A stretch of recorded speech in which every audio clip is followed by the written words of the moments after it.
Herkese merhabalar. Ağır Siklet Box kanalına hoş geldiniz. Bu videoda WBC ağır siklet sıralamalarını yorumlayacağım. Tabii 2 ay kadar önce yine WBC sıralamalarını sizlere yorumlamıştım ve bayağı da bir izlenmişti.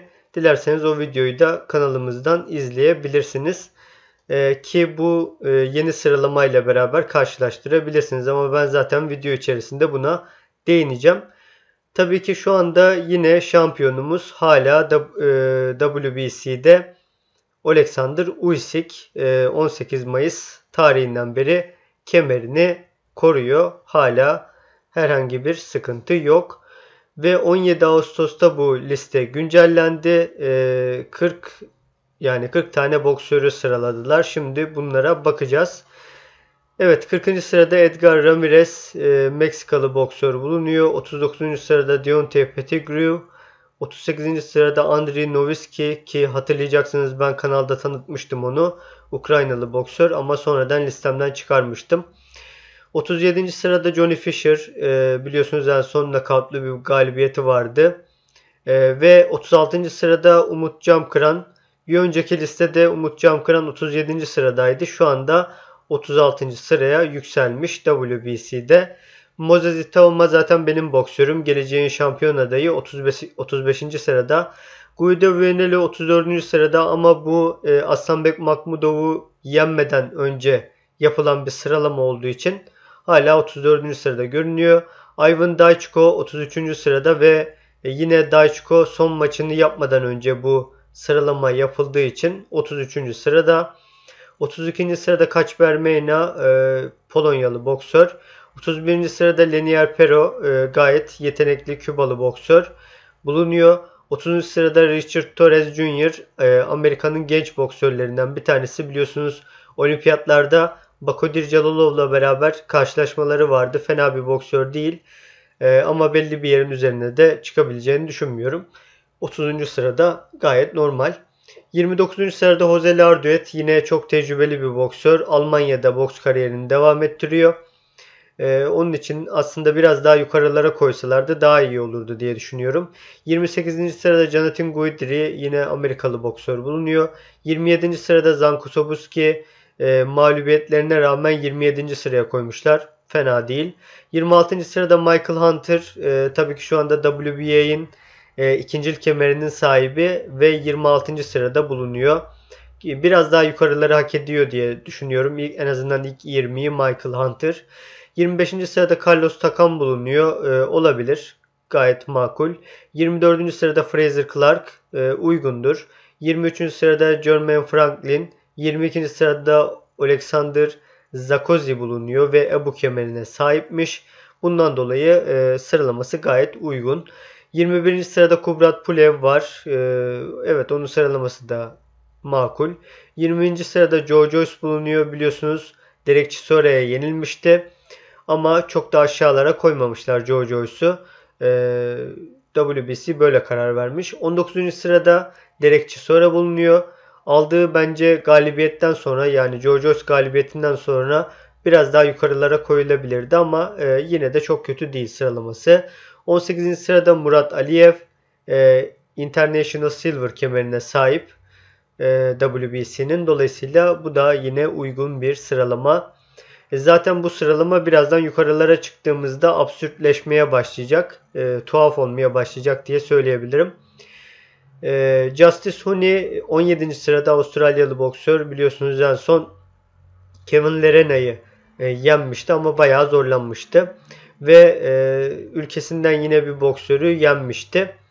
Justice Huni, Kevin Lerena maçından sonra. 16. sırada Dillian Whyte var. Dillian Whyte artık pek maç yapmıyor. Dolayısıyla bu kadar gerilerde olması normaldir. Jared Anderson, Martin Bakole yenilgisine rağmen hala 15. sıraya koyulmuş. Gerçekten fazla bile diye söyleyebilirim. Andy Ruiz 14. sırada bulunuyor. Yani ilginç. Baktığımız zaman Gerald Miller'a kaybetti bile. Ama maç berabere vermişlerdi hakemler. Dolayısıyla bu sıralama Andy Ruiz'e fazla bile bence. Deontay Wilder 13. sırada, zaten Deontay Wilder Zank yenilgisi sonrası boksu yani bıraktı gibi bir şey. Bu sıralama bile doğru değil yani 13. sıraya koymaları diye söyleyebilirim. Hatta son dönemde bir sıra falan yükseltmişlerdi Wilder'ı WBC diye hatırlıyorum. Otto Wallin 12. sırada, normal sıralaması.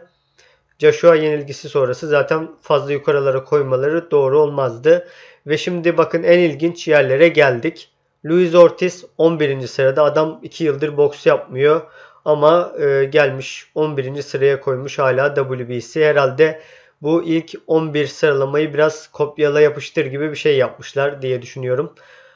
Tatilden mi döndüler, ne yaptılar? Pek yaramamış herhalde yine WBC yetkililerine.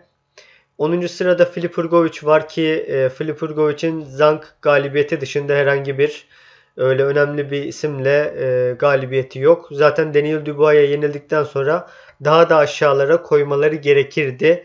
İlk 15 sonrasına koymaları gerekirdi Filip Hrgovic'i ama hala ilk 10. sırada bulunuyor Filip Hrgović. Ve Aslanbek Makhmudov Guido Vianello yenilgisi öncesi bu sıralamalar yapıldığı için 9. sırada gözüküyor ki bu sıralama gerçekten çok çok iyimser olmuş. Aslanbek Makhmudov açısından daha aşağılara koyulması lazımdı diye düşünüyorum. İlk onun dışında olması lazımdı. Zaten şu anda Vianello'ya da yenildiği için ilk 20'nin bile altında olması lazım diye düşünüyorum.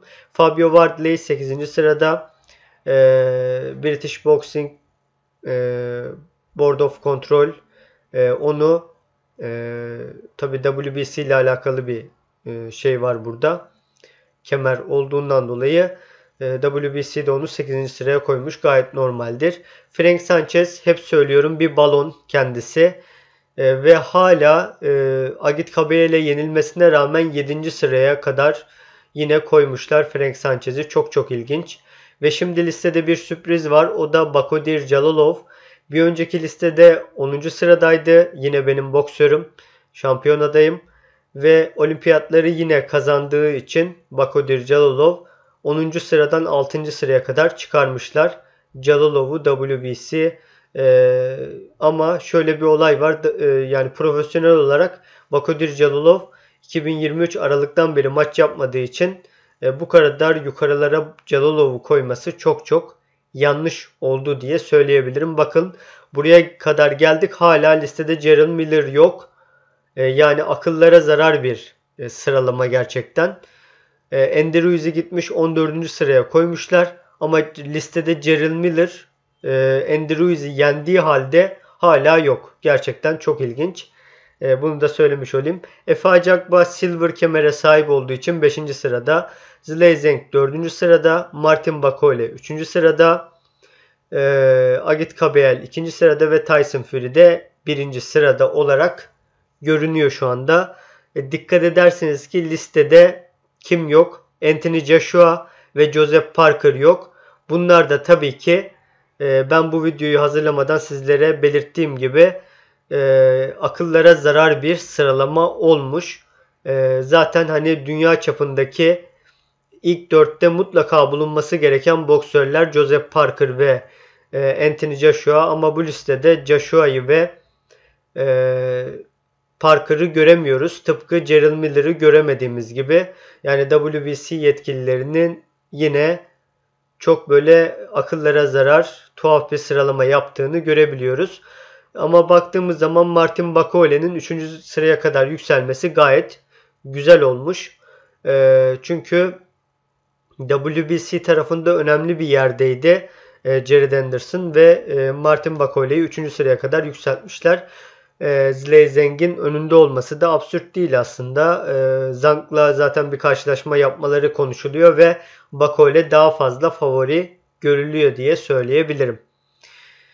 Evet, Agit Kabayel zaten Frank Sanchez maçını kazanmıştı ve WBC'nin Final Eliminator dediğimiz son eleme maçına çıkmıştı ve 2. sıradaydı. Sıraya kadar koymuşlar.